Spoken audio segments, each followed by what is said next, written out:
Hello. माफ करिएगा madam, वो गेट खुला हुआ था तो हम अंदर आ गए। आपका ऑर्डर। लाओ, ये पकड़ो पैसे। अरे मैडम, ये जान तो लीजिए कि कितने पैसे हुए। आप तो इतने सारे पैसे दे रही हैं। कितने पैसे हुए? 300 रुपए का है।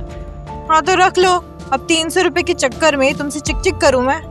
क्या 300 रुपए के बदले आप मुझे 1 2 3 4 2000 रुपए दे रही हैं? अरे मेरी तरफ से टिप मान लो। और वैसे भी इतने से पैसों से ना मुझे कोई फर्क नहीं पड़ता है। मेरे पास बहुत सारे पैसे हैं और मेरे पापा के पास तो मुझसे भी ज्यादा पैसे हैं। अरे मैडम, आप तो बहुत अमीर है। ये दान करने का कोई नया तरीका है का? ये दान नहीं है, ये तो बस मैं ऐसे ही डेली पैसे उड़ाती रहती हूँ। अगर दान करूंगी ना तो पता नहीं कितने लाखों रुपए यूं ही उड़ा दूंगी। सही है मैडम, आज तो हमारे मौज हो गए। अगली बार से ना हम ही आएंगे आपका ऑर्डर देने के लिए। हाँ हाँ, तुम्हें आ जाना, कोई दिक्कत नहीं है। तुम्हें हमेशा टिप मिलती रहेगी। ठीक है मैडम, थैंक यू।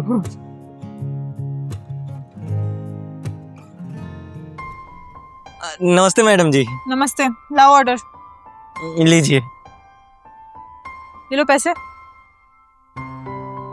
अरे मैडम जी, सच कहे ना तो आपके यहाँ आके ना दिन बन जाता है।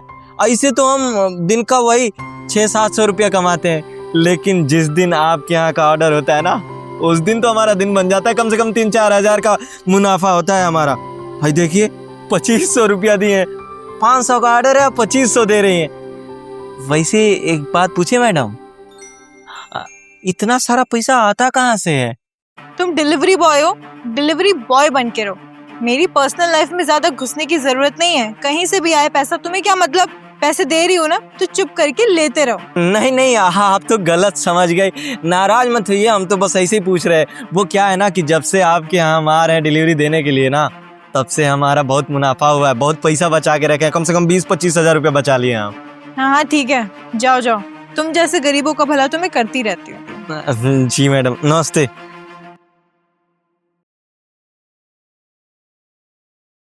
साहब, आपका ऑर्डर। Thank you. अरे मेम साहब, आप ये सफाई वफाई का काम कहाँ कर रही हैं? आपके नौकर वोकर नहीं है क्या? अरे भाई, क्या बोल रहे हो?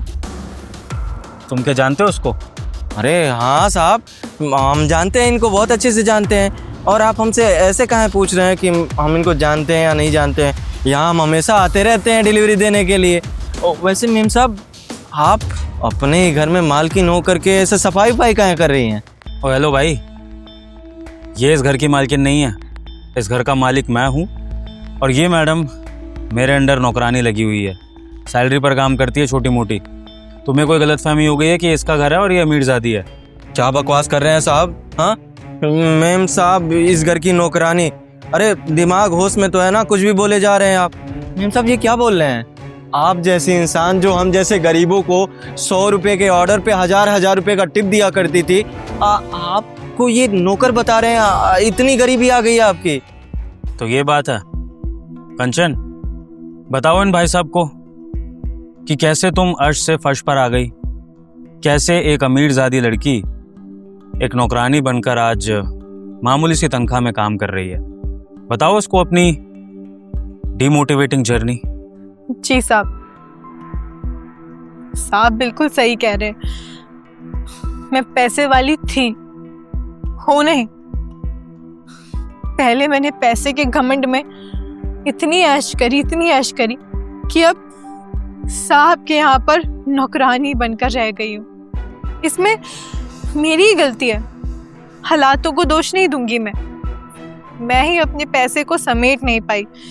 जब मन करता था पैसे उड़ा देती थी। जहाँ पर 10 रुपए का खर्चा होता था वहाँ 1000 रुपए दे देती थी। इन सब के चलते मेरे घर वाले भी मुझसे दूर हो गए। उन्होंने भी मुझसे मुंह मोड़ लिया, मुझसे नाता तोड़ दिया। कौन चाहेगा ऐसी बेटी से बात करना जिसको सिर्फ पैसों से मतलब है, ऐश वाली जिंदगी से मतलब है। मैं अपने माँ बाप से ये पूछती भी नहीं थी कि आप कैसे हो, बस उनके पास पैसे भिजवा दिया करती थी।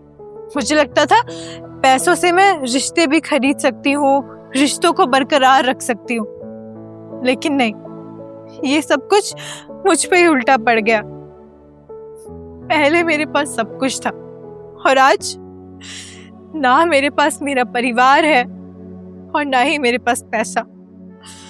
वो तो अच्छा हुआ कि साहब ने मुझे नौकरी दे दी। ऐसे हालात आ गए थे कि मुझे अपना एक घर बेचना पड़ा और अपने ही घर में आज मैं नौकरी कर रही हूँ। सुनी होगी ऐसी फूटी किस्मत किसी की, लेकिन मेरी है। मैडम जी, पहली बार देख रहा हूँ इतने कम समय में किसी को अर्श से फर्श पे आते हुए। मैम साहब, आपकी कहानी जान के, आपके बारे में जान करके ना हमको एक सीख मिला है जीवन में कि वक्त कभी भी आपका नहीं होता है। अगर आपका अच्छा वक्त चल रहा है तो आपका बुरा वक्त भी आएगा, और इसीलिए बड़े बूढ़े समझा के गए हैं कि बुरे वक्त के लिए ना पैसा हमेशा बचा के रखना चाहिए। शायद आपने वो काम नहीं किया, इसलिए आपको आज ये दिन देखना पड़ रहा है। बहुत बुरा लग रहा है आपके बारे में जान करके, लेकिन सच बताए ना तो आपको देख करके हमको ये सीख जरूर मिला है कि जीवन में कभी भी ना बेफजूल पैसे हम नहीं खर्च करेंगे। हाँ, वहीं खर्च करेंगे जहाँ पे ज़रूरत होगी, वरना पैसे हम बचाएंगे और हमेशा बचाते रहेंगे। सच बताए ना तो आप दिल की बहुत अच्छी हैं। आपके साथ बुरा हुआ है, आपका बुरा वक्त चल रहा है, भगवान करेगा कि आपका बुरा वक्त टल जाए। लेकिन जीवन में कभी भी किसी चीज़ की ज़रूरत हो ना, हमसे किसी मदद की ज़रूरत हो, तो आप बेझिझक हमको बताइएगा। बड़ा एहसान है आपका हमारे ऊपर। वाह भाई, हो डिलीवरी वाले, लेकिन बातें बड़ी समझदारी की करते हो। अच्छा है कि आज तुम कंचन को इतने टाइम बाद दोबारा मिल गए। इसको भी तुम्हें देखकर अपनी गलतियों का एहसास हो गया होगा, और थोड़ा बहुत जो तुमने समझाने की कोशिश करी होगी, अगर वो कंचन के माइंड में थोड़ा सा भी घुसा होगा तो हो सकता है कि कंचन आगे चल के इन गलतियों को ना दोहराए और अपनी ज़िंदगी को फिर से पटरी पर ला पाए।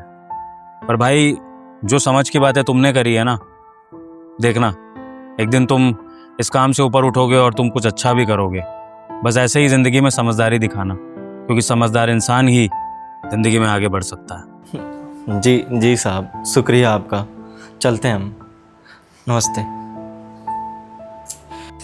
साहब, हमको आपसे कुछ बात करनी थी। हाँ बोलो कंचन। साहब, आप हमें कुछ पैसे उधार दे सकते हैं क्या? वो हम चाहते हैं कि एक अपना खुद का बिजनेस शुरू करें, सब्जी की ठेली लगाना चाहते हैं। उसके लिए हमें 50,000 रुपए की ज़रूरत है। अगर आप हमारी मदद करेंगे तो बहुत बड़ी कृपा होगी आपकी। ज़रूर कंचन, अगर तुम्हें आगे बढ़ने के लिए मेरे सपोर्ट की ज़रूरत है तो वो सपोर्ट मैं तुम्हें ज़रूर करूँगा, लेकिन आगे बढ़ने का प्रोसेस तुम्हें ही फॉलो करना होगा।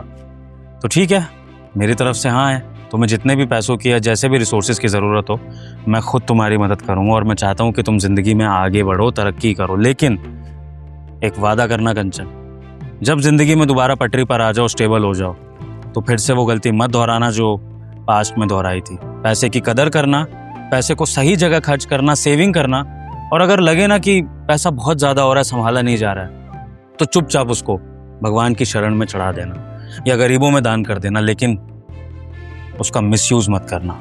ठीक है? जी साहब, मैं वादा करती हूँ बिल्कुल ऐसे ही करूँगी, पैसों की वैल्यू करूँगी।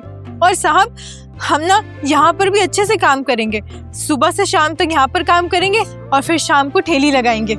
आपको कोई भी शिकायत का मौका नहीं देंगे।